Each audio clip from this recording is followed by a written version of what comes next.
गांधी इस बार चुनाव आयोग पर पूरी तरह से हमलावर दिख रहे हैं। कल चुनाव आयोग पर गंभीर आरोप लगाने के बाद अब राहुल गांधी ने मध्य प्रदेश और छत्तीसगढ़ में हुए विधानसभा चुनाव को लेकर गंभीर आरोप लगाए। एक वीडियो जारी करके राहुल गांधी ने कहा है कि छत्तीसगढ़ और मध्य प्रदेश के रिजल्ट से लगा कि कुछ गलत हो रहा है। एमपी में भयंकर एंटी इनकम्बेंसी थी, फिर भी हमें सिर्फ 65 सीटें मिली हैं। ऐसा हो ही नहीं सकता था। राहुल गांधी के बयान पर बीजेपी ने बड़ा हमला बोला।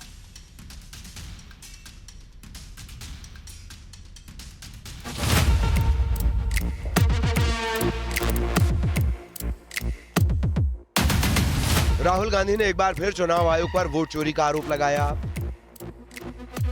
इस बार राहुल गांधी ने साल 2023 में हुए मध्य प्रदेश और छत्तीसगढ़ विधानसभा चुनाव का जिक्र किया है।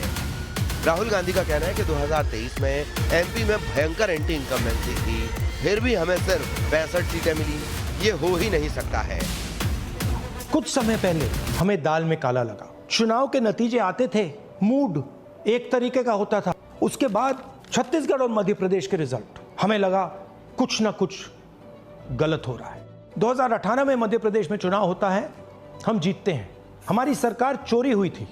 2023 में चुनाव होता है, मैंने अपने आंखों से भारत जोड़ो यात्रा में देखा, भयंकर एंटी इनकम्बेंसी, और हमें 65 सीट मिलते हैं। Impossible. Gandhi has said, and I quote, "When we come to power, there will be consequences for election commission officers, big and small."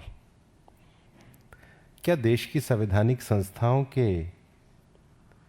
कर्मचारियों के लिए ऐसी भाषा प्रतिपक्ष के नेता को शोभा देती?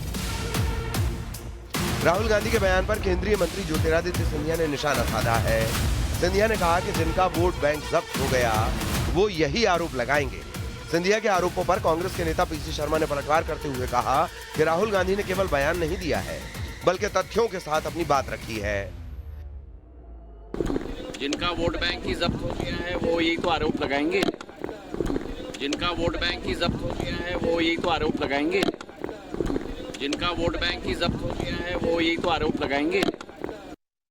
बाकायदा स्क्रीन पे पिक्चराइज करके एक एक चीज़ बताइए कहाँ कहाँ किस तरह से चोरी हुए हैं, तो इन पांचों की जिम्मेदारी उसका जवाब दें। और उन्होंने तो एनालिसिस करके बता दिया कि ये चोरी हुई है।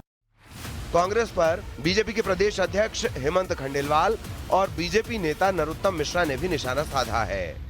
इसके लिए एक निराशा की बात है कि इतने बड़े पद पर रहते हुए व्यक्ति इस तरह के बयान देता है जिसका कोई तथ्य नहीं, कुछ नहीं। कई जगह कांग्रेस भी चुनाव जीती, हमारा विरोध करने वाले भी जीते। मैं समझता हूँ इतने बड़े नेता को इतना गैर जिम्मेदाराना रूप से नहीं बोलना चाहिए। चुनाव आयोग पर आपका एटम बम तो खुश बम निकल गया, और वैसे पूरा देश जानता था इस बात को कि अगर आपके पास सबूत होते तो आप देश को बदनाम करने के लिए पहले विदेश जाते, फिर लौट के आप न्यायालय में जाते। लेकिन ना तो आप विदेश गए, न्यायालय गए, जिस बात का पूरे देश ने समझ लिया है कि आपके पास में कोई प्रमाण नहीं। फिलहाल राहुल गांधी के बयान पर एमपी में सियासत हाई है। चुनाव आयोग पर राहुल गांधी बार बार सवाल उठा रहे हैं। Bureau report, news 18।